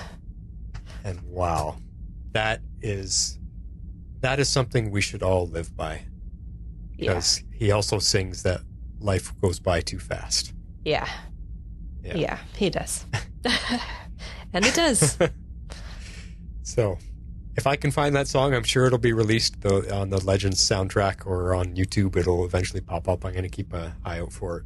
Yeah, I think it'll be somewhere. It would be nice to hear the whole song without everybody talking over it. Also, yeah, because there's some parts you can't hear, but I think there's a huge message to the lyrics of the song. I think so too. Yeah, and I think they let the key parts shine through. But I think if you hear the song in its entirety, it's a little bit more. So, yeah, because I heard other lines in there about so long, friend, or something. It's been too long. We'll meet again.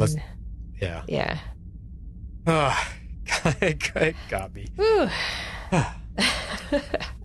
Yeah. Yeah, it feels like the Arrow finale all over again. Yep. Yes, Here we are again. We knew it would come eventually. All right. Yeah, I know. And we might have to deal with it next week. I need official news. Yeah, I know. Well, we talked a lot about our Patreon stuff that we're going to do for you guys and what's all coming up.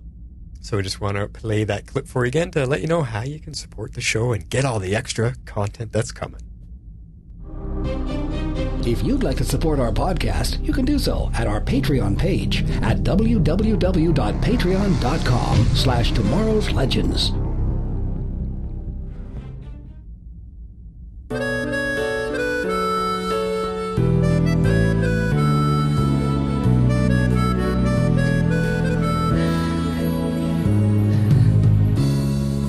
Teardrops rolling down our faces,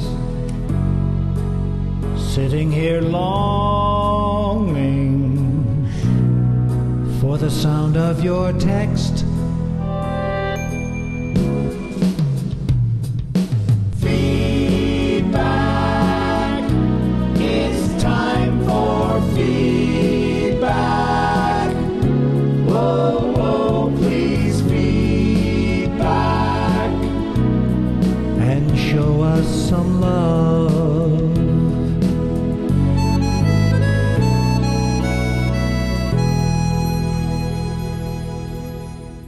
It was fitting. We don't play that one very often because it's a bit longer, but it was fitting. It was, indeed. All right, feedback. Let's kick it off with an email from The Watcher. All right. Hello, legends. This is The Watcher back from hiatus to discuss 712. What an emotional episode, to say the least. This episode just proved once again how great this season is. This was the first penultimate episode to feel like a finale for me. And it was pretty difficult to get through, to be honest, and I don't think it's intended to be anyone's favorite of the season, but I think that was the point. This season has been about the legends having to rethink how they do things and how their actions will affect others and the timeline. The season-long journey has brought them to this episode where they genuinely are okay with leaving the team, which is understandable after what they've been through.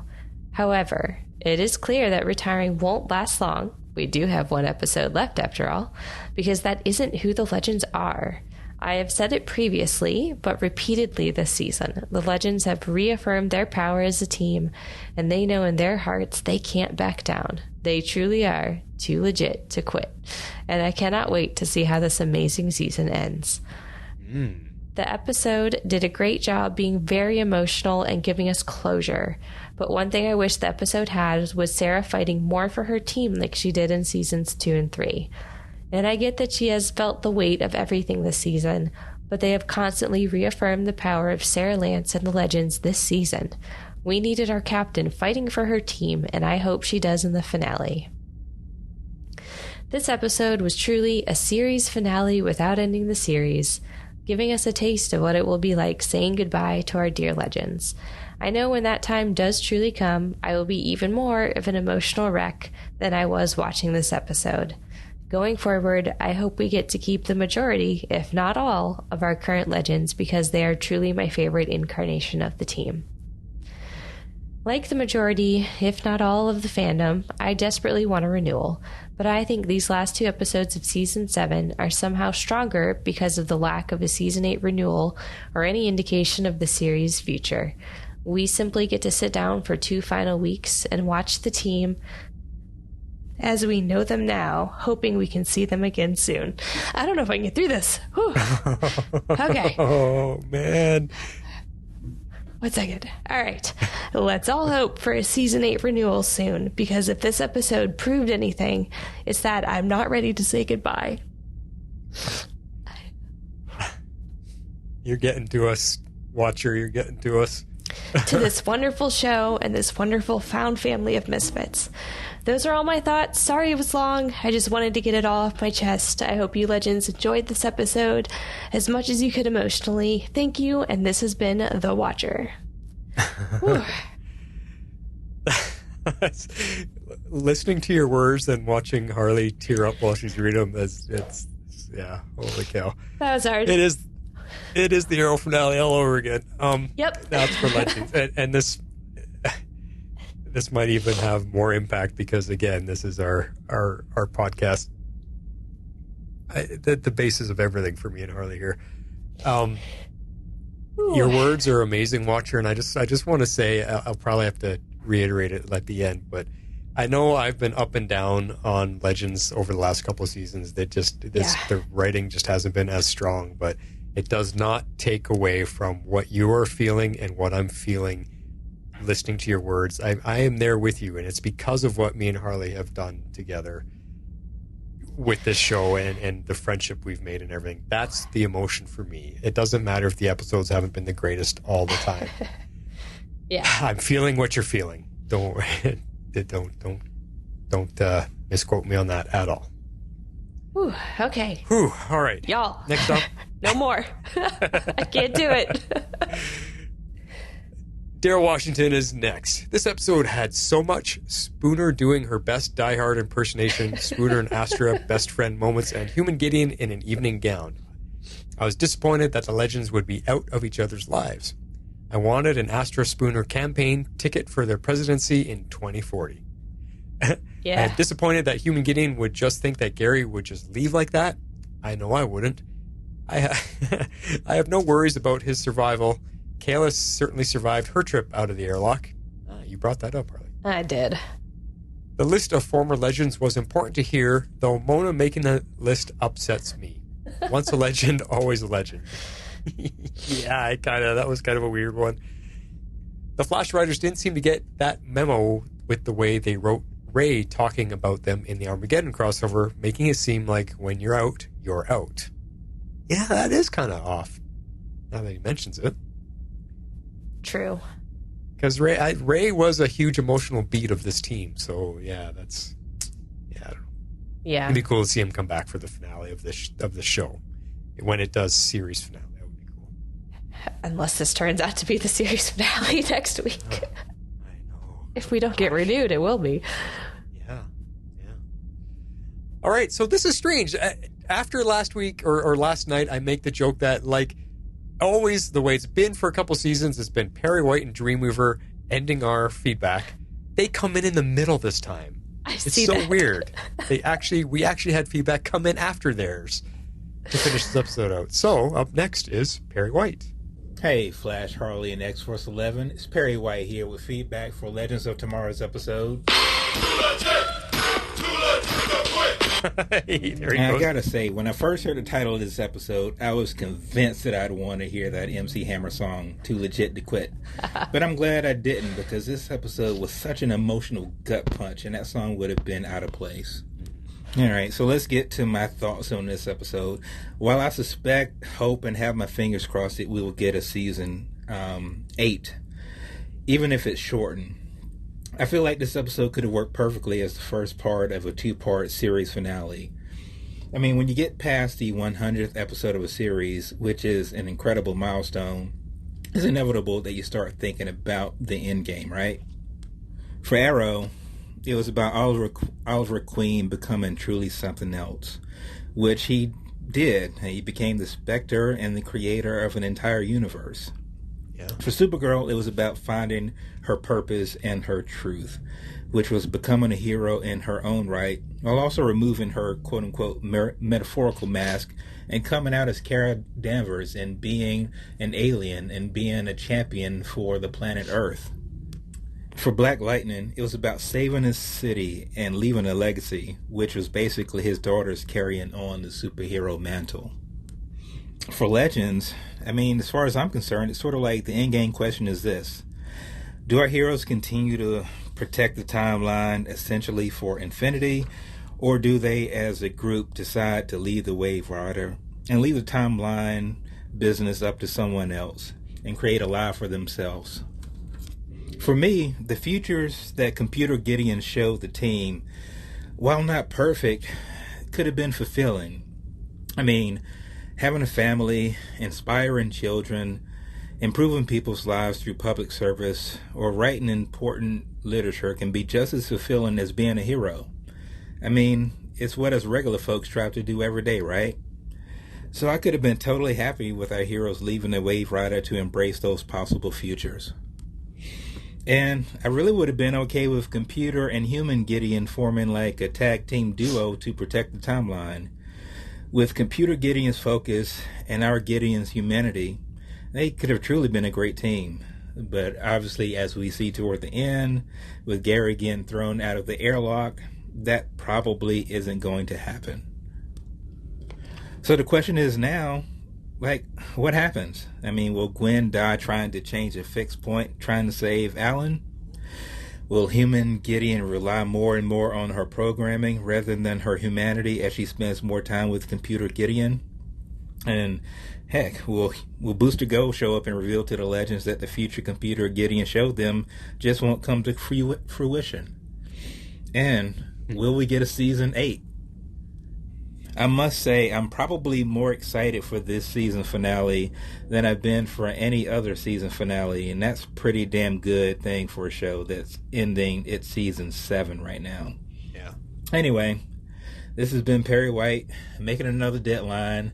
And sorry, Flash, I don't have any smooth, beautiful music to play at my outro, but I just wanted you guys to know that happy 201st podcast. I'm out.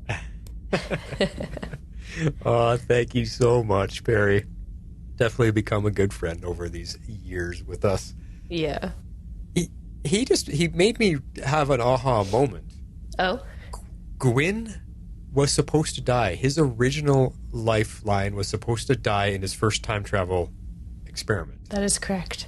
So if he goes back to try to save Alan, he may die, and thus fulfilling his actual destiny of what's supposed to happen to him.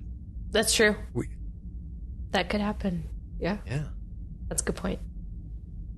And we've only had that character for one season, but we still would have to say goodbye. And that's a plausible way for him to end. So it should be an emotional beat because of how well Matt Ryan has played the part this season. Oh, I know. And then we'd have to say goodbye to Matt Ryan. Like, for real. For real, yeah.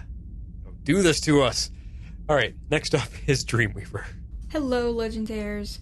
Dreamweaver here with my feedback for Legends of Tomorrow, Season 7, Episode 12, Too Legit to Quit. Now, it took me a while to decide on a rating for this one.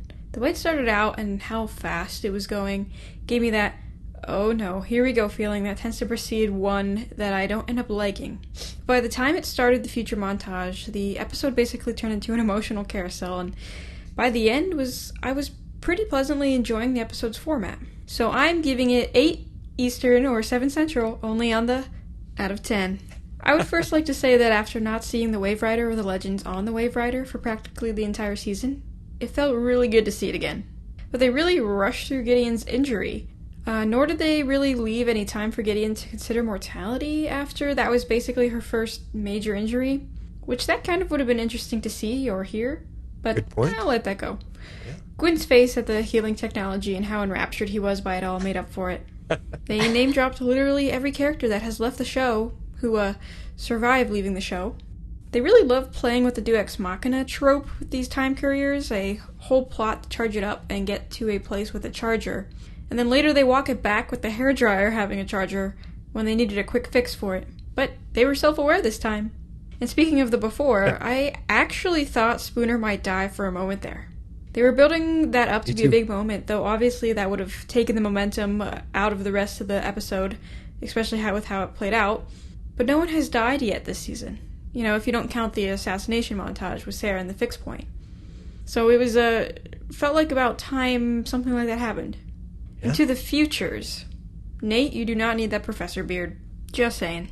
And this was one of the first times I really felt how far Zari 2.0 has come as a character, and enjoyed her want to be a hero and to care about something other than her old life. That really put it in a perspective that I feel like has somewhat been missing from her character arc. And Ava Lance has a daughter. Now, that's not surprising to me, but it's very sweet to see it in the canon. If she's real, then I kind of hope they name her after Laurel. There are so many future kids now in the Arrowverse. It's pretty much a recurring theme at this point. But the question becomes, are those futures actually real? Yes, the name of Nate's book was what he had always planned, but could Gideon still have fabricated those? Regardless, all their talks about retiring and the way they played this one out made it really feel like they were trying to wrap it up. But also, so did the finale of Season 7 of Arrow, and we still got one more there. So please, CW, one more mission. It would be too jarring if this were it and this was the last season with no warning here coming into the finale. Good Just way to one more. put it. And how trippy is it that it's just Gideon and Gideon on the Wave Rider right now? A human and AI version? The definition of talking to yourself. And now Gideon is officially a Time Master, so that's nice. But awful sacrificial too, leaving herself to be alone on the Wave Rider to protect the timeline and the legends. It is a very Legendsy play though. And so is a plan like creating a robot Alan to try to have Gwyn not be alone, and to try not to have the legends get killed by going back to World War I. That was only going to cause trouble, especially after Alan couldn't complete the poem. Well, looks like we're heading back to World War I again. And Gary got thrown out of the airlock. I'm sure he's fine. So, theories for next week. Gideon in her final form. We gotta see that evil Gideon in her final form take on our Gideon. Just has to happen. They have to run into their past selves. There's 2 other versions of legends out there in World War I. At the very least, they have to show these current legends trying to sneak around their past selves. At least Sarah and Nate, since they were the only 2 there out of the current roster. Or it'd be kind of funny to see the people in the current roster interact with the past legends, trying to get them out of the way. That would be kind of funny, too. Yeah. And I know they have archival footage they could possibly use from the second season. It would be a miss if they didn't, or at least didn't heavily mention it. And Alan's death is a fixed point. Most likely because it's what caused Gwyn to invent time travel, and all the ripples from there. And where there's a fixed point, there's a Guardian. If we get to see this Guardian, I'm gonna go ahead and guess that it's Rip. 1, he died in an explosion from a time drive, so there's potential that he got scattered in the timeline. If the race put all of the Guardians in place, they could have pulled him from there, and put him back together just like they did with Thawne. He already messed with an event of World War I, much like Thawne did when he was placed at another fixed point involving World War I, which he interfered with. So it would make a lot of sense to me to put him in a place to guard the point that he broke, or adjacent to the place that they messed with. It would also make sense in the fact that this season has really been Gideon's season, her journey. She's been a main central focus of it, so if Rip would happen to be alive and a fixed point Guardian, and he would interact with Gideon, that would really solidify Gideon's character arc in the season. Since Rip was such an important part of her past and her story, a conversation between the 2 of them, with her in now actual human form, would be a perfect addition to her arc. Plus, it would be kind of cool to see Rip again. He was never my favorite, but if this would be the case, I think that would be really fitting to see him again in this way. Alright, that's all my thoughts for now. Looking forward to the finale and what kind of shenanigans are going to happen in World War I again. Until next time, your friend, Dreamweaver. Yeah, wow, she brought out some good points there. Just a fun one I want to touch on is that scene when Gideon was being healed and Gwyn was down. He just looked like a kid in a candy shop, wide-eyed and excited, like, whoa, look at that. That was, again, Matt Ryan, just so much fun. Oh yeah, for sure. But that's the point we didn't touch on. We didn't talk at all about her getting blasted in the side or I mean, from her stabbing in the back and bleeding out, like, you know, Gideon having to save Gideon and all that whole scene. That was actually pretty, that started the episode with some intensity. It did. Yeah, that's true. It did start.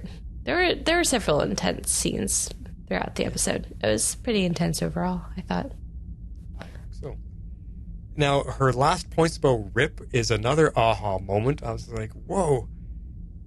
If this is the series finale, that would fully bring it full circle. It would. Rip kicked it off, and then you end it with him coming back for whatever reason. It would be perfect. It would perfectly wrap this up nicely. Yeah, I mean, I liked like the poetry, if you will, of Gideon being the captain of the Wave Rider, just because I thought that was super fitting. But if she could like get Rip's blessing, or, you know, like have him kind of come back in the finale, like, I like that a lot. I think that would be very cool. I kind of really hope that happens now. Well, just because she's human form now, we know they had a thing for each other. Yes. So the fact that he would get to meet her in human form instead of in a mental implant where he sees her human form, yeah, that would be a huge emotional moment. I think so too. And whether he's the guardian of the fixed point or I don't know if I would want him to join her on the ship. Maybe he could, but then I think Evil Gideon would be jealous of that, like she was jealous of Gary. So I don't know if that would work. But just something to have them meet one last time, and for him to see that Gideon is now the Time Master. It would be cool. Yeah, no, I agree. I think that would be very cool. Really, really cool. All right, up next is Comic Geek Kev. Hey, Legends. So the last episode before the Olympic break was pretty good. So I decided if the return episode was also good, I would submit some feedback. But I'm submitting some regardless. Just kidding. It was pretty good. I think it goes without saying this has been a really uneven season, but I'm saying it anyway. This episode had some great comedic but not silly moments, as well as some more dramatic scenes. I think it was a good balance and proof that it can be done. Love the John McClane reference, but why would Spooner, I don't know what this is supposed to say. Probably. Yeah, why would they send Spooner into the duck's feet first, just so she has to turn around? And man, yeah, I know. It was weird, yeah. Yeah, those are some huge ducks. Almost like space isn't a premium on a ship. Good point. One bathroom, but ductwork that could fit multiple people on top of each other. It seemed to reach more realistic proportions after she made some progress through them, so I'll give them some benefit of the doubt. I could happily live my life never hearing Barad sing again. Oh no. Oh no. Whoops. You hate my favorite scene then. Yeah. The whole future self thing seemed very suspect from the beginning. The way they play so fast and loose with time on the show means that those images don't necessarily mean anything. Gideon created a whole person with Alan. Why wouldn't she create some fake futures to get the Legends to retire? If she felt like the Legends retiring would save them, it wouldn't surprise me if they were all fake. Yeah, that's, I think, ultimately where I landed. I assume Gary is out there in the time stream somewhere, and we will see him again. But what happens when Gideon finds out that AI Gideon spaced him? That won't be pretty. Yeah, no. Yeah, will she find out? Yeah, well, that's true. I don't know. Yeah. I don't know. I'm actually looking forward to next week. Let's hope they keep up this quality. I'm giving this one 8 out of 10 conveniently located chargers. Comic Geek Kev. Yeah, he actually hasn't been around with Legends that much because he hasn't been liking it. So it's good that he's coming in for the finale and giving his thoughts. Awesome stuff. I believe our last one is Tails, and she says, "Not sure this will make it in time." Yes, it is. We're on a time ship. We'll get your feedback. A few small thoughts. I liked the plan to get Spooner into the armory. However, I didn't understand why they kept this plan from human Gideon. While the team is getting better at treating her as a human, I don't think they completely see her as that yet. So yeah, I was touching on that. Yeah. Bayrod and Astra should have broken up. They had an out for that relationship. They should have taken it. Maybe they still will. It was sweet what Gideon did for Gwyn, though she probably should have realized that it wouldn't take long to figure out that Alan wasn't the original. Yeah. Why couldn't the Time Courier charge her at the end of the last season charge it that quickly? Would have saved everyone from dying. Good point. Because it was like 3-second charge. Boom, done. Yeah. Yeah. Plot device. I like the group photo shot with everyone disappearing. I wonder how long it took for everyone to leave the ship. When we see them again, how much time has passed. Yeah. That's a good thought, too. I don't know. Possibly the best line in the episode was surprisingly from Gary when he told Gideon to never dim your light to make me feel better. Yeah, oh, that was good. That's true. That was very sweet. Never dim your light to make me feel better. And I think it is the tipping point, for me at least, to really like their relationship. Yeah. Oh, man, yeah. Wow. Gary's awesome. The one thing, at least with this cliffhanger, I'm confident that Gary's going to be okay. We watched Kayla get sucked out of the Wave Rider and survive, and I'm sure Gary will be as well. This whole season has felt like it has been wrapping up the show, at least for the current set of legends, with lots of talks about settling down, particularly from Nate and Avalance. Their retirement party in this episode had me really scared. I had to check how much time was left in the episode when that scene was on, but I am really starting to think the season is going to be it for this set of legends if we do get another season. I think at best we might have one or two of the current lineup. I really hope I'm wrong about that. I don't know what this show would be like without Sarah Lance. Yeah. Overall, I give this episode 7.5 audible lipsticks out of 10. It was a good episode that moved the story along. I'm just terrified that the next episode will be the last. As we all are. Yes. Yes. Well, awesome thoughts all around, guys. We got one more to go, and we'll just have to see what happens. I have no idea. But we definitely want to hear your thoughts, no matter what happens, if it is the series finale or if they drop a big bomb about a Series 8 continuing. I have no idea. We want your thoughts next week, so make sure you get in feedback for next week. Yes. This is how you do that. If you would like to be a part of the show, you can send in your feedback to tomorrowslegendspodcast@gmail.com. You can also reach us on Twitter at Tomorrow's Legends. We'd love you to join our Facebook page at facebook.com/groups/Tomorrow's Legends and become part of the community.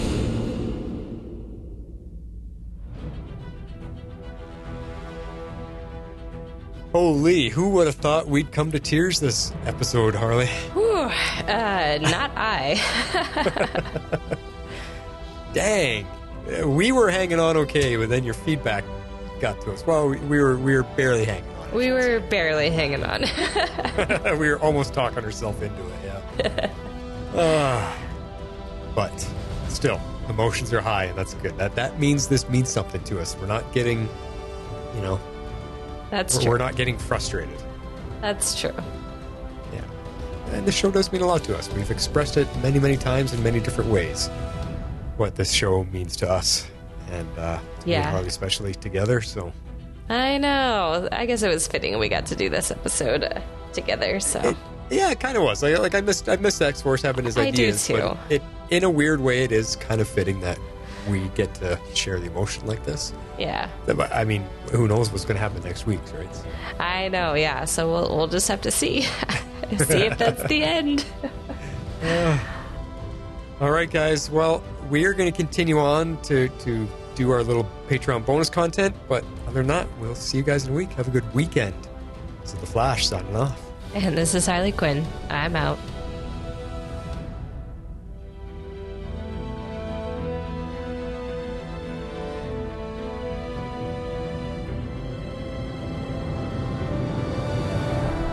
Tomorrow's Legends is not affiliated with CBS, Warner Brothers, or the CW. We're a fan-made podcast for entertainment purposes only and are part of the Cybercast Network.